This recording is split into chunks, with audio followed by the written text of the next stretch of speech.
Hi, and welcome to this live reading from EERIE by C.M. McCoy, and this is presented by Itsy Bitsy Book Bits. Prologue. There he was again. Hailey snapped her head around, hoping to catch more than a glimpse of the glowing creature, which once again zipped past the very edge of her vision. It was real, she knew it was. Frozen in place, she scanned the horizon, hoping to find where it was, so she'd have more than a millisecond to determine exactly what it was. Finally, it halted with its back to her, on a hill next to her favorite tree, a giant sycamore, which usually stood in her neighbor's yard, but now it stretched high into the swirling purple skies of her dream. The figure standing next to the sycamore glowed like an angel, lean and pale, and as bright as the moon. Curious, Hailey crept closer, not meaning to disturb him, but as she drew near, he whirled around. Hailey stopped, mesmerized by his violet eyes. "Hi," she breathed. He gave her a quizzical look. "I'm Hailey." "I know," he answered softly, his eyes never leaving her face. Hailey let him study her, blinking in the silence until at length she glanced over his shoulder. "This is my favorite place." She nodded to the tree-lined river valley stretched out behind him. "I know," he said again. "I come here every year." "I know," he repeated, and Hailey tilted her head. "Well, what don't you know?" The creature merely gazed at her. She lifted her shoulders. "Do you have a name?" He looked away. "What's wrong?" "We've met before, but you never remember me." He drew a slow breath. "And I'm afraid this is the last time I'll see you." "Why?" As the word passed her lips, a cascade of memories tumbled forth, whispers overlapping whispers until a single thought emerged. "You're an envoy." "You're remembering." "And the other envoys, they're coming, aren't they?" She glanced at the trees in the valley, their shadows oozing together into a menacing shape. "Make them go away. Why can't you make them go away?" "Because you must die." He tilted his head as if this were obvious. Hailey's heart constricted. She staggered back. "Don't run from me, Hailey," he warned, lunging forward, lifting his hand. Hailey braced for a beating, but he merely caressed her cheek. Calmed by his touch, Hailey looked up and found herself staring into the most beautiful swirling eyes. But he had just said something important, she thought. He stroked her cheek again, and a static buzz crossed her skin. She was certain this strange creature, this envoy, was watching over her. She knew he wanted her to live, to hope, to grow old. But he yanked his hand away, and Hailey jerked awake with a yelp, blinking wildly. As she sat upright, the wisdom and maturity of her eternal soul faded. The memory of her envoy dream dissolved.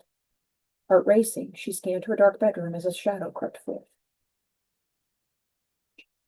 Chapter 1. A Good Man. All that is necessary for the triumph of evil is the good men do nothing. Edmund Burke.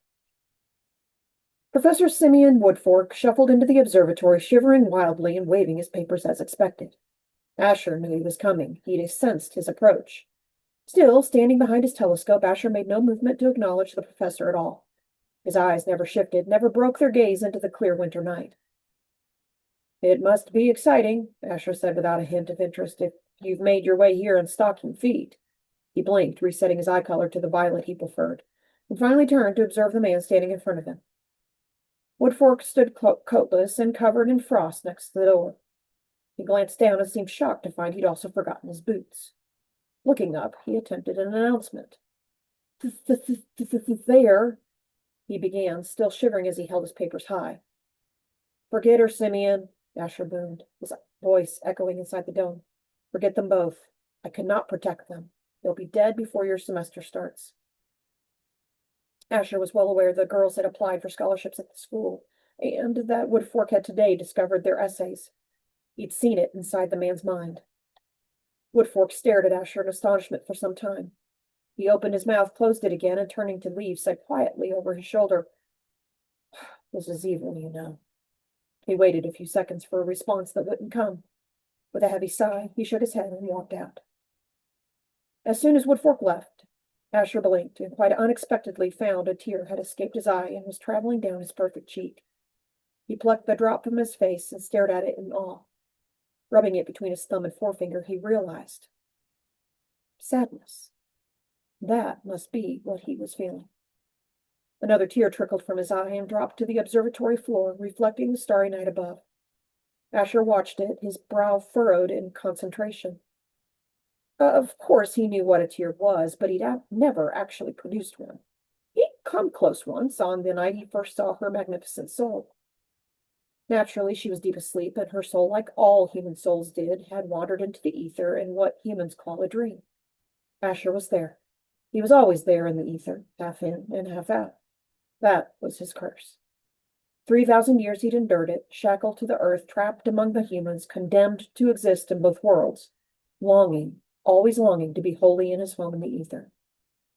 It was there that he'd noticed her standing lonely and lovely, looking very curiously at him, which itself was a rare occurrence, as humans usually didn't see envoys in the ether.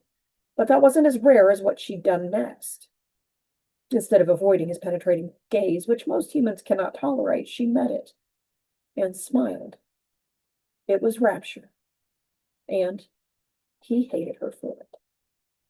Soon after she'd smiled, she'd turn and run from him. And though he hadn't meant to frighten her, he knew why she'd fled. He was a monster after all, an ender of life, and he shouldn't blame her for fleeing. But it was devastating and enraging. Since that night, he couldn't stay away from her. Like a siren, she drew him in, and she challenged him like no other dared, her delicate voice ringing with scorn and defiance and forgiveness all at once. It was maddening and addicting. She'd infected him. His eye released another tear. Asher found this sadness utterly unpleasant, and he realized he would not take the advice he'd just given Woodfork.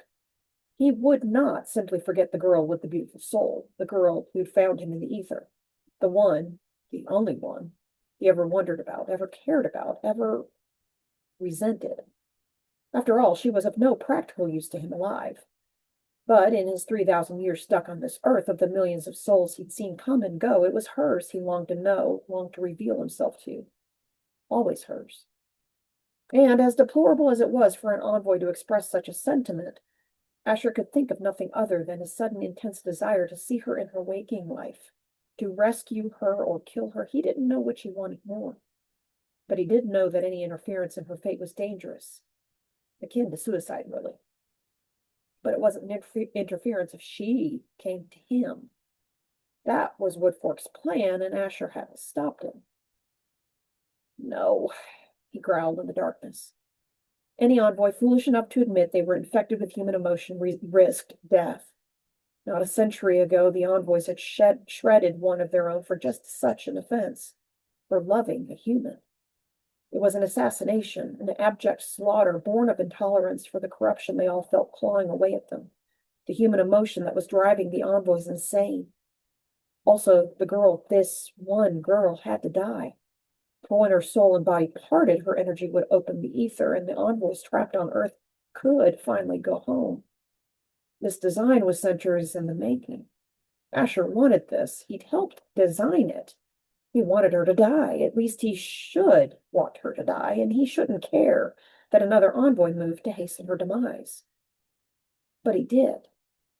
And as he marveled at how his first tear slid between his finger and thumb, and how his second twinkled in the starlight, he realized he was not the only envoy evolving.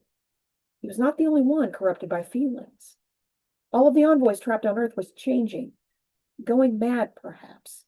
And these creatures, who once valued balance above all else, were now tipping the scales to one side or the other.